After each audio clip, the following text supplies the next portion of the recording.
Good morning. Nandito ako sa balkon, pero bababa ako. Papakita ko lang yung updates ng mga nagawa ko.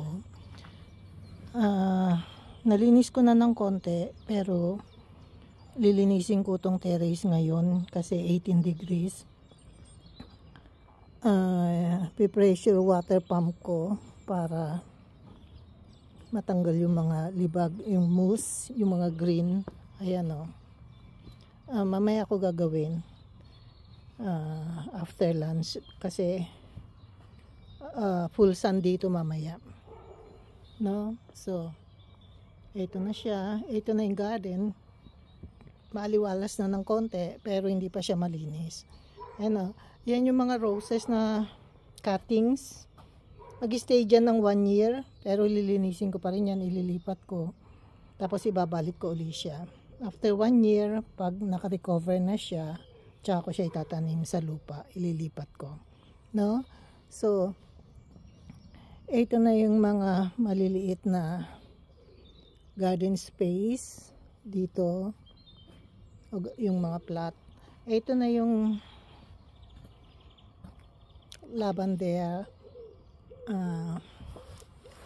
Puputulin ko yan, radical cut talaga. Kasi yan yung mother plant ko. Lahat ng lavender na nandito sa garden, galing dyan. Isa lang binili ko, tapos lahat na ako na nag-propagate. Ito allium, ito yung hyacinth, ayan o. Tsaka yan. Naglalabasan na sila. Yan ang isa sa pinakamabangong bulaklak pag spring, no? So nalinis na yan, nataniman na, naghintay na lang tayo ng mainit na panahon para mamulaklak na silang lahat. Ito nilipat ko dito yung mga gamit ko. Ito yung urong ko mamaya, naurong ko na ito, itong part na yan, naurong ko na para pag inisprayan ng tubig mamaya, malinis na. So dito muna tayo. So araw-araw naglilinis ako ng mga 2 to 3 hours maski malamig. Ito nalinis ko na tong areang to. Ayan o. So nahugasan ko na rin. Yung mga weeds madali na yan tanggalin.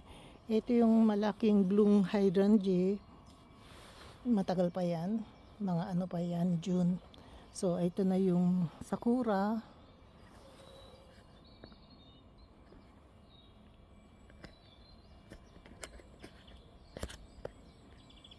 Ayan siya. Yung nasa likod Poinsettia. Nung tinanim ko yung mga yan, ang liliit, layered siya. Yung pinakamalaki nasa likod, yung pinakamaliit nasa harap. Pero that was 20 years ago. Kaya palakihan na sila ngayon. Buti na lang to, ang liit lang nito nung binili ko. Hindi pa siya nagbubloom pero ngayon siguro mamumulaklak na siya kasi abot siya ng 18 degrees eh. No, yan yung cherry blossom. Nung binili ko yan, napakaliit.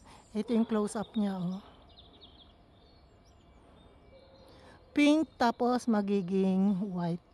Napakaliit niya, walang may gusto. Kasi siguro yung kulay. Tapos ito isang pang Japanese magnolia. Ito yung star magnolia. Ayan, daffodils. Mga hindi ko na tinanim, hindi yan na tinanim last year. Matagal na yan siguro, mga 3-4 years na. Tapos yung iba dito, mga roses. Yan yung rhododendron, no? Maraming berries dyan, blueberries, gooseberries, blackberries, at saka currants. So, hindi muna tayo pupunta dyan sa likod. Dito muna tayo sa backyard. Ano pa ba to? Ito yung Rosarium Utterson rose. Matagal pa to, sa June pa to. Beginning ng June. So ayan yung mga nalinis ko. Meron pa rin parang tulips dito. Ayan o, pa isa-isa. No, mga 2 years na yan, 3 years. So ito na yung rhododendron. Siguro mga 2 weeks, 3 weeks pa to. Pero itong kulay, purple, ito puti. Ito palaging nauuna sa lahat. Ayan o, nag-umpisa na siya. Pink siya, pero actually ang kulay niya puti. Yan yung mga rhododendron 20 years ago walang may gusto. Pinili ko yan, tignan 99 cents, 4 na piraso. Diyan ko nilagay kasi ang liit-liit niya noon. Siguro 2 lang bulaklak niya. Ang liit-liit talaga.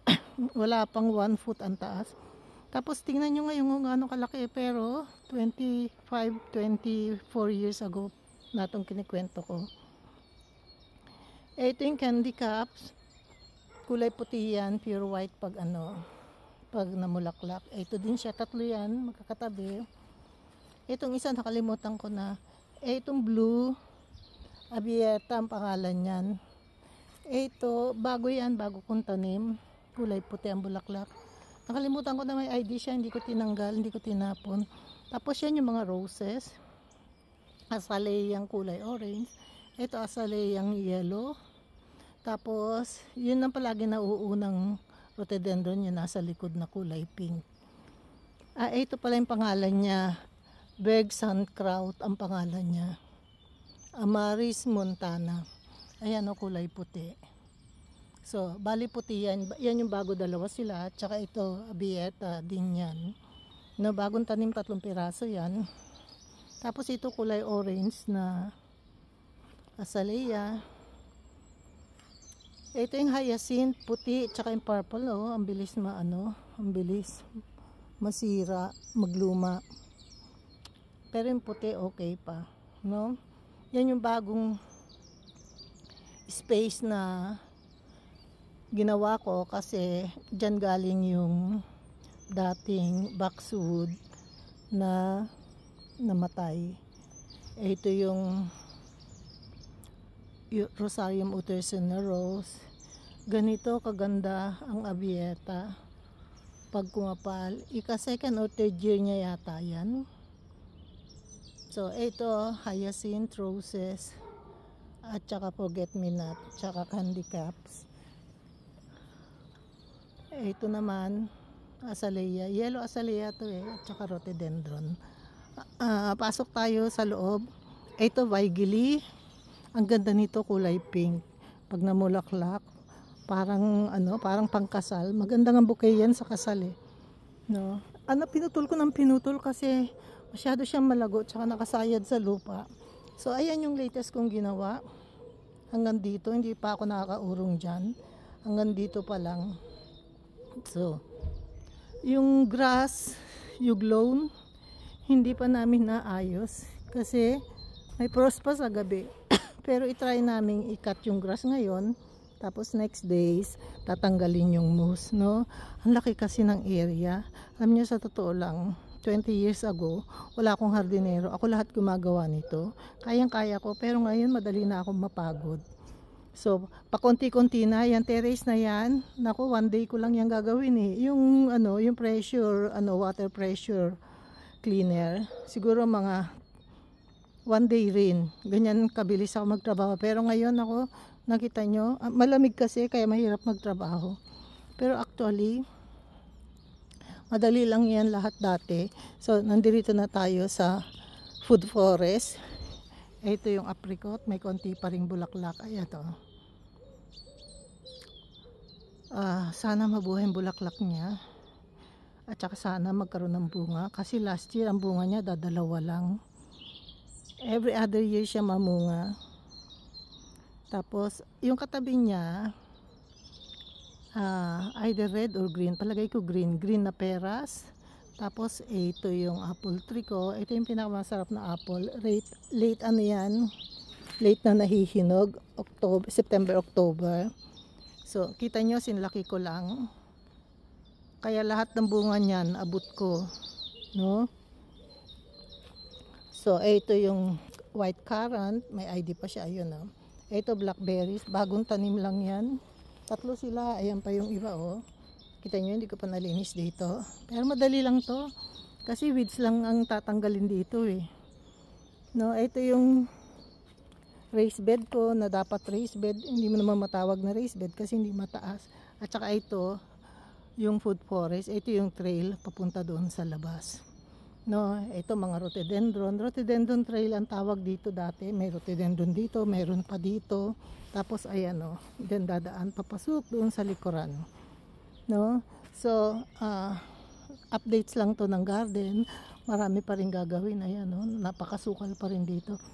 Ito, ewan ko kung anong tawag nyo dito. Ang tawag namin dito, Preiselbeer. Ayan yung bulaklak niya, ayan yung magiging bunga. Ayan, pero wala akong nakukuha dyan. Kasi ano to lugar ng mga ibon. Ibon na nag-harvest ng mga bunga niyan. Kaya hindi ko napapakinabangan. No? Ito yung, ano ba pangalan nito? St. James yata. St. James White Rose. Ano din yan, Cordes. Pag namulaklak yan, one time lang kulay puti. Pero makapal na makapal. Kaya siya malayo sa bahay kasi yung bahay namin kulay puti. Puti din tong rose na to. Kaya hindi ko siya pinagtabi. Kaya tinanim ko dito sa malayo. No? Para ma-appreciate mo. Pag nakaupo ka dun sa balkon, doon, makikita mo siya. Pero one time lang siya mamulaklak. So masukal pa rin. Nagtanim ako ng mga bagong pine tree. Ayan o, yan yung galing sa paso. Napalaki ko na. Tapos ito din, galing din to sa paso Pero 3 or 4 years na yan. Malaki pa sa akin, no? Tignan nyo. Taas-taas niya na. Ayan, no? Mabubuhay na yan kasi malaki na Tsaka 4 na taon na yata o 5 taon nang nakatanim dyan. No? So mga rhododendron, ayan, poinsettia. Palagay ko walnut ito, yung bago kong tanim dito. Ito pa siya Preiselbeer ang tawag ko dyan Ewan ko kung anong tawag niyan sa English. Preiselbeer din siguro. Tapos, ito nagtanim din ako ng bagong walnut yata ito. Oo, walnut. Sana mabuhay. Tapos dito, ang itatanim ko dito, hindi pa ako tapos nagtanim. Pero nagtanim na ako dito ng pangalan niyan. Mga peas. Hindi ko lang nadiligan. Ang tatanim ko dito, garlic. Ito, garlic. Last year pa to. Garlic tsaka potatoes. So, ito lilacs, rhododendron, ano na nga to? Azalea, tsaka to yung holy. Ako na nagputol, di ko na nahintay yung hardinero. At tsaka, ito yung unang namumulaklak na rhododendron. Ayan mga pinagputulang ko. No, itong ngayon lang siguro to mamumulaklak na Ayan Fuchsia pink ang kulay niya. So, hindi na rin ako nagpapakain ng ibon kaya wala nang nakalagay na pagkain ng ibon kasi tapos na. Pag pumasok ng spring, ang ibon, kailangan siya nang mahumanap ng sarili niyang pagkain. Kasi kita nyo, dami naman ditong mahuhukay na maraming mga earthworms, no?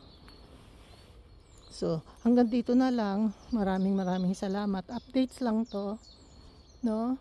Pag nagustuhan nyo, mag-like, mag-subscribe kayo. At saka, mag-comment kayo para makilala ko kayo. Thank you so much. Bye-bye and God bless. So, iniikot-ikot ko lang kayo, no? Grabe ang taas ng araw. So, dito tayo nag-umpisa. Dito rin tayo mag-i-end. Kaya ko siya pinapakita kasi abot ng 18 degrees ngayon.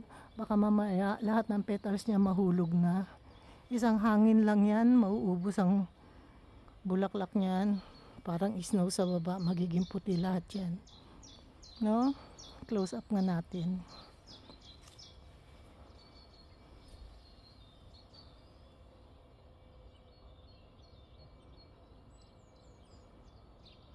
Tapos ito ang susunod pagkatapos nun.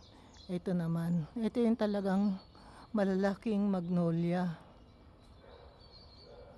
Matagal na ito. Ito talaga isa sa unang-una kong itinanim. Ang liit-liit lang nito. Wala pang 1 foot nung binili ko. 25 years old na rin siya kasi 25 years old na itong bahay siyang unang-una kong tinanim sa lahat. Kaya diyan ko pinisisyon kasi ayaw ko siyang nakaharang dito sa view ng garden. Gusto ko nasa side lang. Tapos next time na tayo dyan kasi galing na tayo dyan. Next time ko na kaya ikwento pag may progress na. Thank you so much. Bye-bye.